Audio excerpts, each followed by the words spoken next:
নমস্কাৰ, জয় অসম, জয় হিন্দ। মই আৰমান নতুন এটা ভিডিঅ'লৈ সকলোকে স্বাগতম জনাইছোঁ।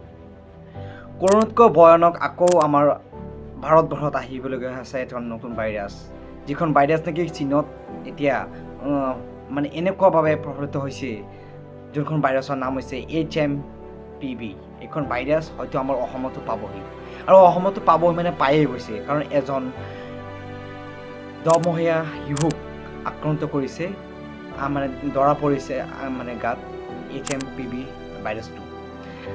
আচলতে মানে সেই ভাইৰাছৰ লক্ষণবোৰ কি কি, সেই ভাইৰাছ কেনেকুৱা, মানে সেই ভাইৰাছ আপোনাৰ কৰোনাতকৈ বেছি ভয়ানক নেকি, তাৰ বিষয়ে মই আপোনালোক ক'বলৈ গৈ আছোঁ। মানে ভিডিঅ'টো আপোনালোকে শেষলৈকে চাব, স্কিপ নকৰাকৈ, কাৰণ তেতিয়াহে বুজিব পাৰিব যে সেই ভাইৰাছটো কিমান ভয়ানক আৰু কাক আক্ৰান্ত কৰিব, মানে কেনেকৈ ভাইৰাছখন প্ৰভাৱিত হয়।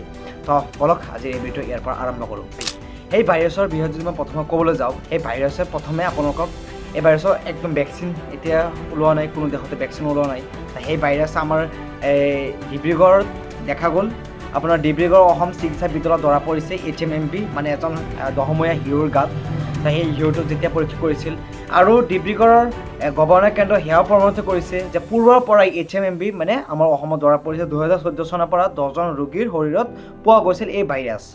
তাৰমানে এই আগৰ পৰাই HMPV ভাইৰাছটো পোৱা গৈছে, মানে আমি জনামতে সেই ডিব্ৰুগড়ৰ গৱেষণা কেন্দ্ৰৰ তেনেকুৱা গৱেষণা মানে জনামতে পূৰ্বৰ পৰাই সেই ভাইৰাছখন মানে মানুহৰ গাত ধৰা পৰিছিলে।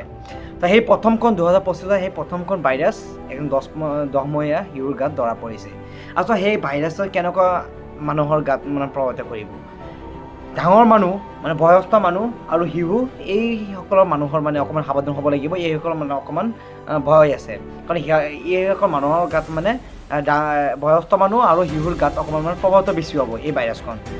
সেইকাৰণে অকণমান সচেতন থাকক, সেইকাৰণে কৈছোঁ। আৰু চীনত প্ৰভাৱিত একদম পূৰা প্ৰভাৱিত হৈছে। এইখন ভাৰতবৰ্ষতে মুম্বাই চুম্বাই বহুতো ৰাজ্যতো আহি গৈছে, আৰু সেই লগতে আমাৰ অসমতো ধৰা পৰিছে প্ৰথমখন সেই শিশুৰ গাত। তো সকলোৱে সেইকাৰণে অকণ সচেতন থাকক, মাস্ক পিন্ধা জৰুৰী হ'ব। আৰু বহুতে কৈ আছে যে লকডাউন হ'ব নেকি। লকডাউন তেনেকুৱা আচলতে এইবাৰ হয়নে নহয় মই ক'ব নোৱাৰোঁ, কাৰণ তেনেকুৱা যদি বেছি প্ৰভাৱিত হয় তেন্তে হয়তো লকডাউন হ'ব পাৰে, এয়া হয়তো সম্ভাৱনা হয়, কিন্তু সেয়া মই ক'ব নোৱাৰোঁ। কিন্তু আপোনালোক সকলো সচেতন থাকক, সকলোৱে সুৰক্ষিত থাকক, যাতে এই ভাইৰাছৰ পৰা প্ৰভাৱিত হ'ব পাৰে, আৰু সকলোৱে যাতে মাস্ক পৰিধান কৰে, যাতে এই ভাইৰাছৰ পৰা ৰক্ষা পৰিধান কৰে। আৰু মাস্ক আচলতে সকলোৱে জৰুৰী হয়, কাৰণ যিকোনো ক্ষেত্ৰত, এই ভাইৰাছৰ বুলি নহয়, যিকোনো ক্ষেত্ৰত মাস্ক জৰুৰী হয়।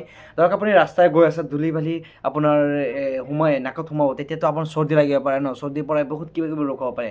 তো মাস্ক পিন্ধাটো একদম জৰুৰী। মানে ধৰক আপোনাৰ ঠাণ্ডাৰ সময়ত ৰাতিপুৱা ওলাই গৈছে, মাস্ক নোহোৱাকৈ এনেকৈ ওলাই গৈছে, বাইক বা কিবা ট্ৰেভেলিং কৰি আছে, তেতিয়া আপোনাৰ যিকোনো মানে ৰাতিপুৱাৰ যি বায়ুটো সোমাব আপোনাৰ গাত, সেইকাৰণে ঠাণ্ডা বায়ুটো সোমাব, তাৰ পৰা অসুস্থ হ'ব পাৰে। সেইকাৰণে মাস্ক পিন্ধাটো অত্যন্ত জৰুৰী। মাস্ক সকলোৱে লগাওক, যাতে আপোনাৰ কোনো ভাইৰাছে আক্ৰান্ত কৰিব নোৱাৰে, আৰু HMPVৰ পৰা যাতে বাচি থাকিব পাৰে। আৰু সেয়া আমি খবৰ পাইছোঁ যে 10 মহীয়া শিশুৰ গাত এই ভাইৰাছটো দেখা পালে, আৰু আপোনালোকক অকণমান সচেতন হওক, যাতে সেই ভাইৰাছে যাতে আক্ৰান্ত কৰিব নোৱাৰে আপোনালোকক, আৰু আপোনালোকে যাতে নিজৰ ঘৰতে থাকক, আপোনালোকৰ পৰিয়ালটোৰ লগত সচেতন থাকক, আৰু সেই ভাইৰাছৰ পৰা ৰক্ষা পাওক। আজি এইখিনি আছে আমাৰ ভিডিঅ' ক'বলগীয়া। তো যদি ইয়াত কিবা ভুল হৈ থাকে মোক ক্ষমা কৰিব। ধন্যবাদ।